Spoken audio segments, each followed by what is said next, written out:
सद्गुरु पादाम्बुजभ्यो नमो नमः। सर्वसाध हरिजनाय नमो नमः। सर्वविघ्न कर्तृभ्यो नमो नमः। शुद्ध सच्चिदानंद गणाय नमो नमः। श्रीमद दादू दयाल वे नमः। श्रीमद दादू दयाल जी महाराज जो परम गुरु, परमाचार्य, परम स्वामिन, परम विद्वान, परम देशिक, परम वैज्ञानिक, तीनों कृत अनुभववाणी नाम जो शास्त्र है, महाराज की, महाप्रभु की कलिमल विध्वंसनी, कली के विषयमल पापों को हरने वाली, परमात्मा देव के भक्ति ज्ञानामृत को देके और जीवन मुक्ति आनंद प्राप्त कराने वाली श्री दयाल महाराज की अनुभव वाणी है। वाणी जी के अवान्तर पूर्वार्ध भाग साकी सकंद के विषय हम भेक का अंग निरूपण कर रहे हैं। एक राम छाड़े नहीं छाड़े सकल विकार, इस सूत्र के व्याख्यान स्वरूप भेक का अंग निरूपण करेंगे।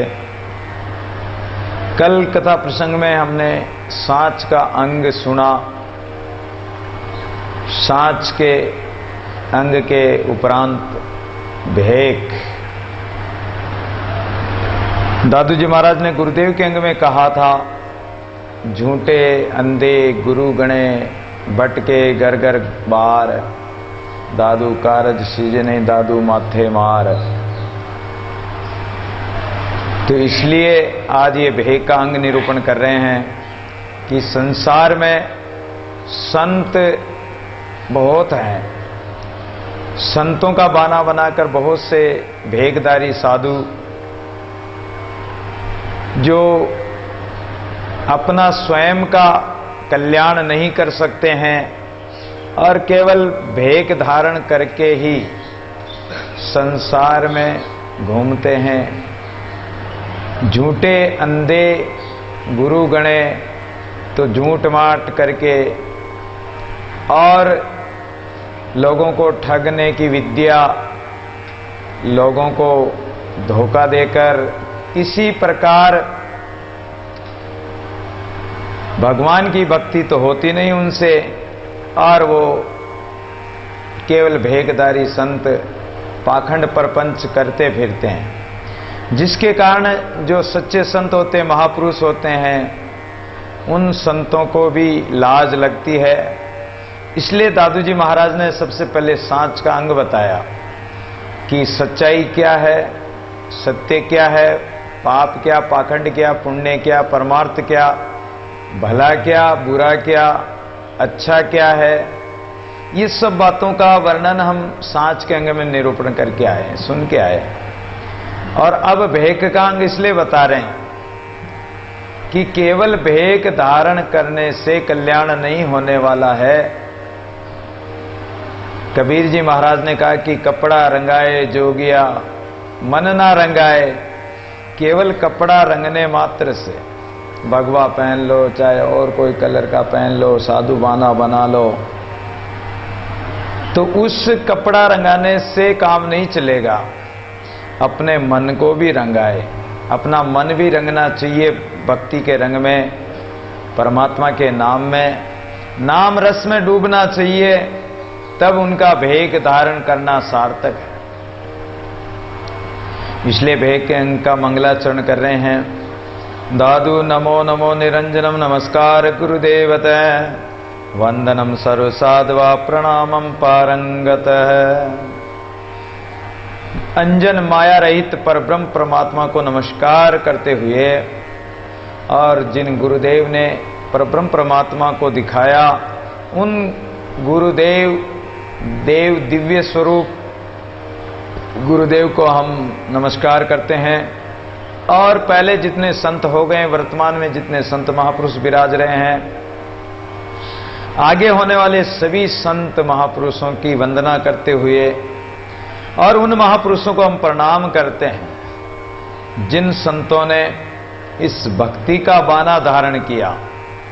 साईं सत संतोष दे, भाव भक्ति विश्वास सिदक सबूरी सांस दे, मांगे दादू दास। ये सत संतोष भक्ति भाव श्रद्धा प्रेम सेवा और भजन सुमरण का जो बाना धारण किया जिन संत महापुरुषों ने, उन संत महापुरुषों को हम प्रणाम करते हैं, ताकि उन महापुरुषों की कृपा से हम भी इस भवसागर से पार हो सकें। इसलिए दादू जी महाराज पतिव्रत निष्काम धर्म का उपदेश करते हुए भेग का अंग कह रहे हैं, दादू बूढ़े ज्ञान सब चतुराई जल जाए, अंजन मंजन फूक दे रहे राम ल्योलाय। बाह्य ज्ञान का अभिमान, बाह्य बाने का अभिमान, बाह्य वस्तु व्यक्ति पदार्थों का, संसारी वस्तु का या किसी व्यक्ति का या किसी पद पदार्थ का, साधनों का अभिमान इस जीव के लिए पाप है। और जिन्होंने ये बाह्य सांसारिक वस्तुओं का अहंकार कर लिया कि मेरे पास इतना धन है, मेरे इतना बड़ा कुटुंब है, मेरे पास गाड़ी घोड़े हैं, गाय भैंस है, जमीन जायदाद है, धन संपत्ति है, तो ये बाह्य ज्ञान संसारी ज्ञान का अभिमान करने के कारण दादू बूढ़े ज्ञान सब, इस संसारी ज्ञान के कारण वो सब बूढ़े डूबे। कहाँ डूबे? वो नरक आदि और इस भवसागर में डूब गए। कारण चतुराई जल जाए, ये चतुराई वहां परमात्मा के घर काम नहीं देगी। बाह्य दिखावा, बाह्य पाखंड परमात्मा के घर काम नहीं देगा। वहां तो परमात्मा के घर तो आत्मचिंतन, अपने आत्म स्वरूप का ईमानदारी से किया हुआ भजन ही परमात्मा स्वीकार करेगा। अंजन मंजन फूंक दे रहे राम ल्योलाय, आंख का अंजन करते हैं, ये भी श्रृंगार है, और दांत का मंजन कर दें, शरीर को संवारते हैं, नहलाते धुलाते हैं, आंखों में अंजन लगाते हैं, दांतों को साफ करते हैं, स्नान करते हैं। तो ये बाह्य चतुराई है, बाह्य दिखावा है। इस बाह्य स्नान आदि से और बाह्य श्रृंगार से एक दिखावा पूरा हो सकता है, पाखंड पूरा हो सकता है, लेकिन परमात्मा नहीं रिझ सकता है, संसार को रिझा सकते हो। इसलिए कहते हैं कि रहे राम ल्योलाय, इस चतुराई को फूंक दो, ये चतुराई जल जाए, इसका त्याग कर दो, परमात्मा में अपनी लगन लगाओ। रहे राम ल्योलाय, राम नाम में लीन होकर और अपनी लगन परमात्मा से लगाओ। राम बिना सब फीका लागे, करनी कथा ज्ञान, सकल वीरता कोटि कर दादू योग ध्यान।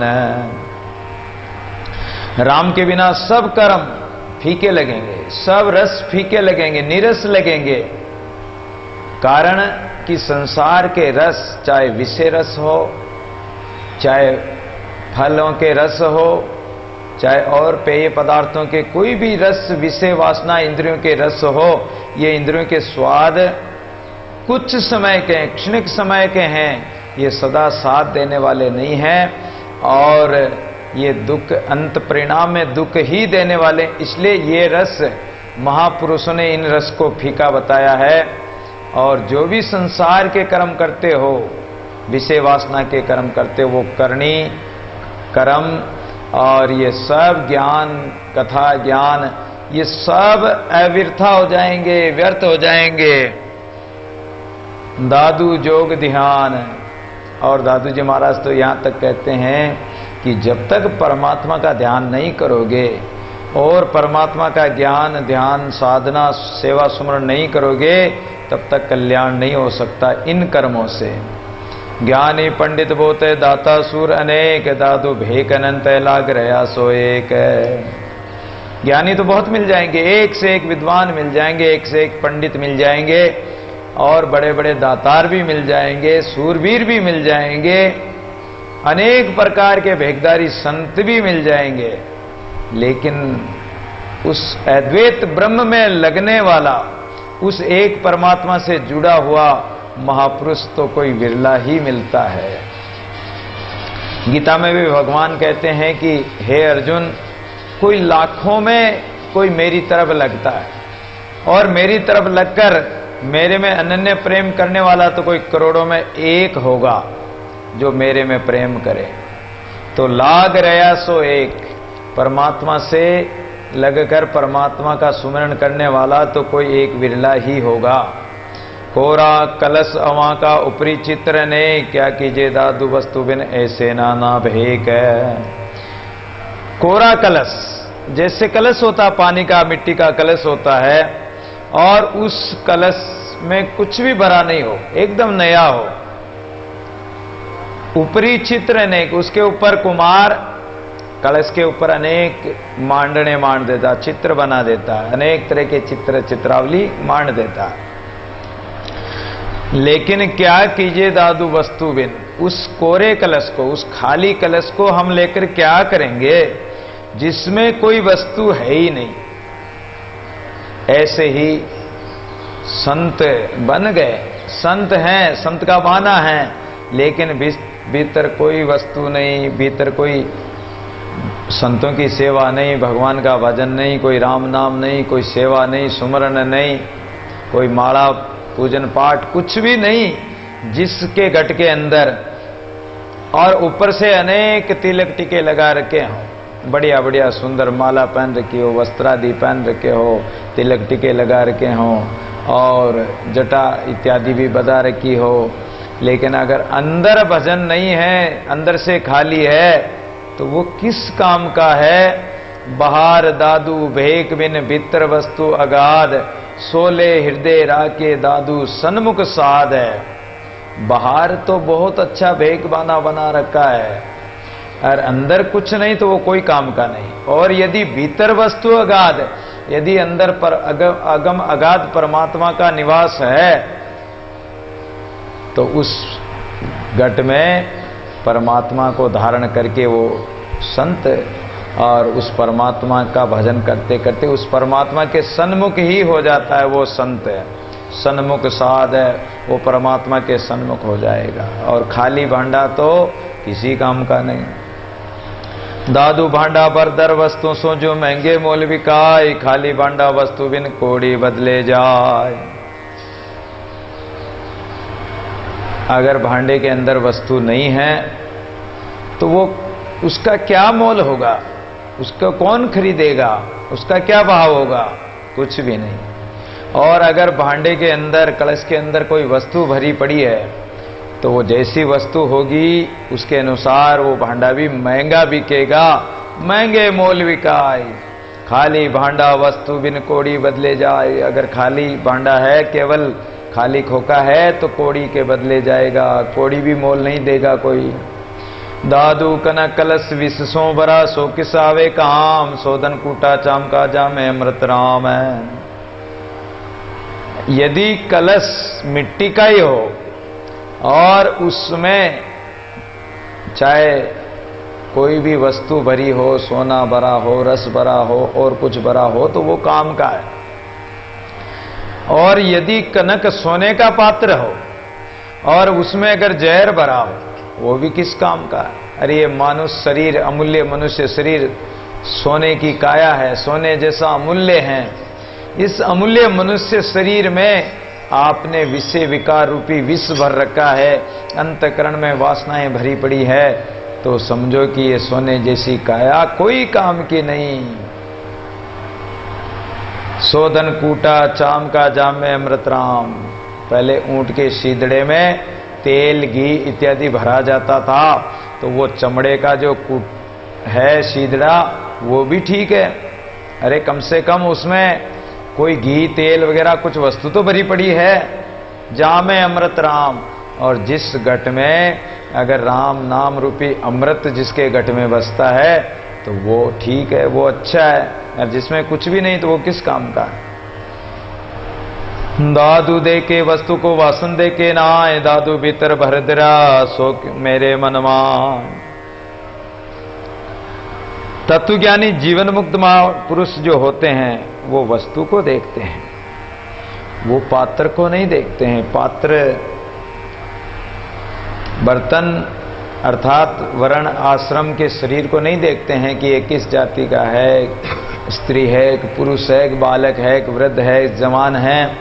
वो तो उसके अंदर भाव क्या है, उसके अंदर वस्तु क्या है, राम नाम का सुमरण करता है या नहीं करता है, उस भाव को देखते हैं संत महापुरुष। तो बर्तन का क्या है, बर्तन तो किसी भी जाति में, शरीर तो जन्म किसी जाति में हो सकता है। रैदास चमार थे लेकिन भगवान का भजन करते थे, तो जाति का कोई फर्क नहीं पड़ता है। दादू जे तू समझे तो कहूं सांचा एक अलेक, डाल पान तजमूल गई क्या दिखलावे वेक। इसलिए महाराज कहते हैं कि हे जिज्ञासु जनो, यदि आप विचार करो और विचार करके समझो, धारण करो, तो हम तुम्हें एक बात बता रहे हैं कि एक सच्चा परमात्मा जो अलेख परमात्मा है, उस परमात्मा को धारण करो। डाल पान तजमूल गई, अरे जैसे मूल पकड़ लिया तो डाल पान फल फूल तो सब उसी में आ जाएंगे, अलग कुछ रहेगा ही नहीं। पेड़ की मूल पकड़ ली तो डाल पान फल फूल तो सब उसी मूल में आ गए। एक जड़ में सींच दिया पानी तो पूरा वृक्ष हरा हो गया। एक राम नाम का सुमिरन कर लिया तो सब देवी देवता और सब सारी 84 लाख यानी पूरी प्रकृति सृष्टि उसके अंदर आ गई, परमात्मा के अंदर। अलग से पूजने की कोई आवश्यकता नहीं है। और क्या दिखलावे वेग, ये बाह्य दिखावा करने की आवश्यकता ही नहीं पड़ेगी। दादू सब दिखलावे आपको नाना बेग बनाए, जे आपा मेटन हरि भजन तीन दिश कोई न जाए। सब संप्रदाय अपना अपना बाना बना रखा है। सन्यासी हैं तो त्रिपुंड्र लगाते हैं, त्रिशूल इत्यादि रखते हैं। बैरागी संत है तो वो 111 का तिलक लगाते हैं, कोई श्याम श्री, कोई लाल श्री, कोई कौन सा तिलक लगाते हैं। तो ये अलग अलग कोई